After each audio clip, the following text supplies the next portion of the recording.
Welcome to Leadership Clarksville, Class of 2024. Leadership Clarksville was founded in 1987 as an independent executive leadership program designed to give recognized and future leaders of the area an intense look at the community, its strengths and its weaknesses. And boy, do we have a great panel for you today. Today, we're talking with a few members of the 2024 Leadership Clarksville class. My name is Stephanie Miller, and I'm your host for today's show. And joining us from right to left, we have Gretchen, we have Patricia, we have Jim, and Derek. First off, thank you guys so much for giving us your time and sharing, again, kind of like what we've got to know here in Leadership Clarksville. So let's start with you, Gretchen. So I'm Gretchen Hancock. I am a commercial lender over at Traditions First Bank, which is a small community bank that's new to Clarksville. I'm originally from Hopkinsville, and I came to the big city because it is booming, and I wanted to see what's going on. I love it. Patricia, what about for you? I'm Patricia Nesbitt, and I am the business analyst at Clarksville Transit System with the city of Clarksville. I'm really excited to be here. We're happy to have you here and joining us here. Again, I'm Stephanie Miller. I am not from Clarksville, but have here in Clarksville, been here now for about 6 years with Main Street Media of Tennessee. Next up, Jim. So my name is Jim Eley. I have the pleasure of serving as district chief for Clarksville Fire Rescue, native Clarksvillian, and just glad to be here. Derek, what about for you? Derek Eurales Jr. I was not born and raised here. I retired out of the U.S. Army several years ago. I'm a professional sales and leadership coach, and we decided to stay here in Clarksville because it's such a great city. We've now raised kids here and kids in college, and we love it. And so much to do here in the Clarksville, Montgomery County area. So again, thanks for joining us today to talk about our incredible community. Going back over to Gretchen, one of the goals of Leadership Clarksville is to inspire positive community changes.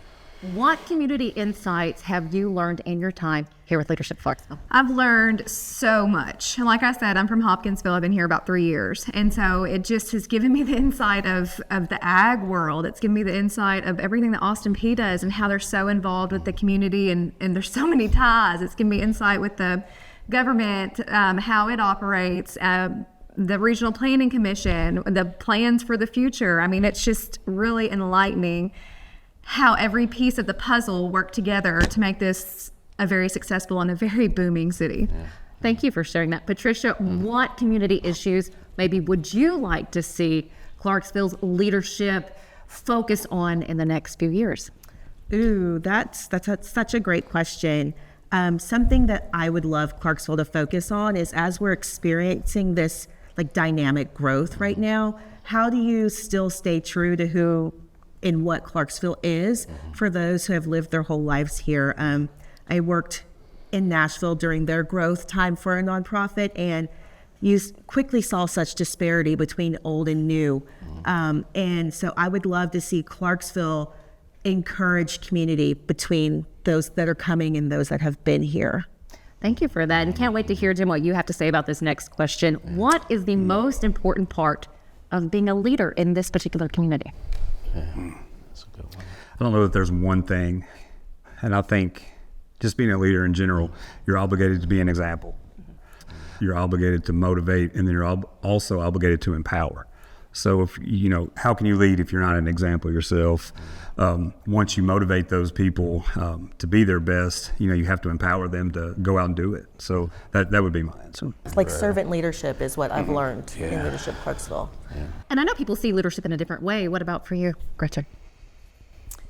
It has just made me want to connect the dots, like I was saying, all these different pieces of the puzzle. How can we work together to become the best city that we can? And we work so much with the military and accepting of the military, and then how does that feed over to our schools? And then what they say, 25% of our school system is military, and that's fantastic. It's because we've embraced them. We got to continue to do that because it really sets us apart from other communities that are around this military base. We've been really accepting, and so to continue to do that and just make people feel continuous people are coming here, just make them feel welcome, because I have felt welcome. I'm not supposed to be here. I wasn't born here, but I have felt very accepted by the community as a whole. It's very arms wide open. Can I say something about what Gretchen was saying? And I'll add to what she said is it's so important. And me being a retiree of the Army in this community, I was going back and forth between a decision to move away after retiring from the Army or staying here. And of course, my family ultimately decided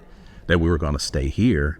And one of the major reasons is because the community was so welcoming to us. We've been here since 2013, and had the community not been that so welcoming, we probably would have made the decision to move on. So For this next question, Derek, if you could start us off on this. Tell us about the community topic that you selected to focus on with your study group. Okay. So there was a couple of different choices that we had, and I chose to be part of the Smart Cities study. And what the Smart Cities study did was take a look at not only other cities across the country and even throughout the state of Tennessee, but also we took a look at the city of Clarksville and some of the stuff that we were already doing. And one might ask the question, what is a smart city? And when you think of the term smart, a lot of times the thought is AI or technology or things like that. But what we learned in our study group is that a smart city can simply be whatever is employed to make the lives of the citizens better, whether it's transportation or communication or entertainment, whatever it is that makes our city make the lives of its citizens better. So our motto this year is Clarksville is smart, let's get smarter, which is all a part of making things better for people who are here. So I hope I'm allowed one last question, because I think this is important for leaders in this community. Being a part of Leadership Clarksville, that is what you are. Sure. What does Clarksville mean to you? Derek, you can start on your end just quickly. Well, Clarksville means family. Yeah, in one word. Home. Home. Yeah, I'd have to say family and home. Yeah, that's what it's all about. Connections. Connection. Yeah. Nailed it right on the head, all four of you. Thank you so much, Gretchen, Patricia, Jim, Derek. We appreciate you, and thank you. Thank all of you for joining us today to talk about Leadership Clarksville and our community. And of course, thanks for watching.